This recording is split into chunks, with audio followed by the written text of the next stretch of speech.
This problem is from the concept of electrostatics and the force of attraction between the plates of the capacitors.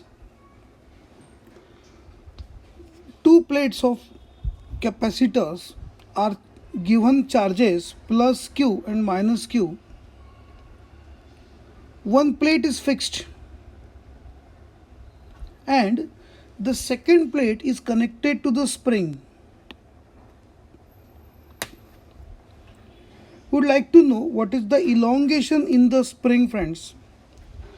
It is very simple, friends. Notice that अगर मान लीजिए यहाँ पे spring नहीं जोड़ दी गई है तो क्या हो जाएगा, ये दो प्लेट्स के बीच में ये सेपरेशन बिल्कुल नहीं रहेगा.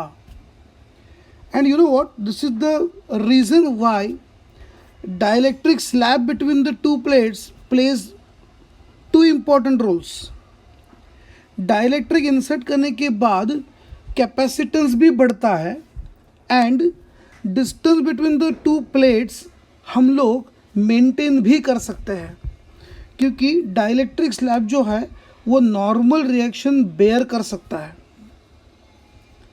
तो देखिए यहाँ पे कोई अगर डाइलेक्ट्रिक स्लैब अंदर नहीं है दोस्तों तो क्या हो जाएगा, दोनों प्लेट्स एक दूसरे के साथ चिपक जाएंगे. तो वो हम लोग क्या कर रहे हैं, we are restraining the second plate to get attach to plate number 1 by using the spring of spring constant, let's say some K. So obviously spring में उतना इलोंगेशन होगा जितना इनके बीच में बेटा फोर्स होगा. सो electrostatic force experience by the plate number 2 is equal to the spring force experienced by the plate number 2. So देखिए plate number 2 के ऊपर दो फोर्सेस लगेंगे, एक होगा इलेक्ट्रोस्टैटिक फोर्स ऑफ अट्रैक्शन और दूसरा होगा spring force due to elongation in the spring. So सारे आगे बराबर सारे पीछे, अगर हम लोग फ्री बॉडी डायग्राम बनाएंगे इसका तो हमें दोस्तों इसका आंसर मिल जाएगा. देखिए कैसे करेंगे. The field created by plus q, that is plate number 1 over minus q would be sigma by 2 epsilon naught, क्योंकि एक one single sheet of charge यहाँ पे मौजूद है.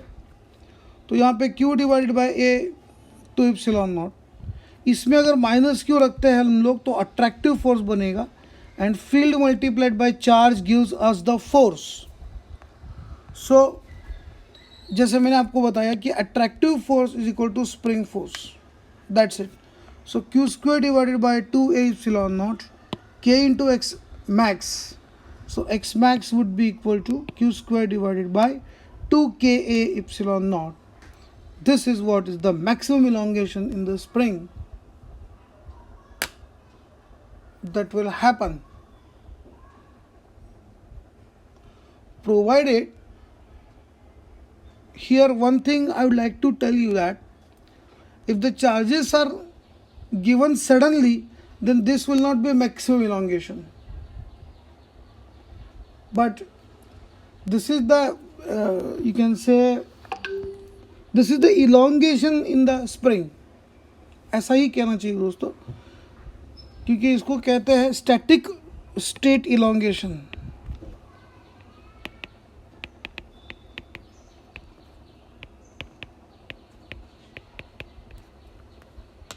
क्योंकि अगर सडनली चार्जेस दिए गए हैं तो प्लेट थोड़ा सा ज़्यादा इलोंगेट करेगा ड्यू टू द मोमेंटम, तो उसको भूल जाइए. This is what I believe is the answer. ठीक है, बाय बाय, थैंक यू.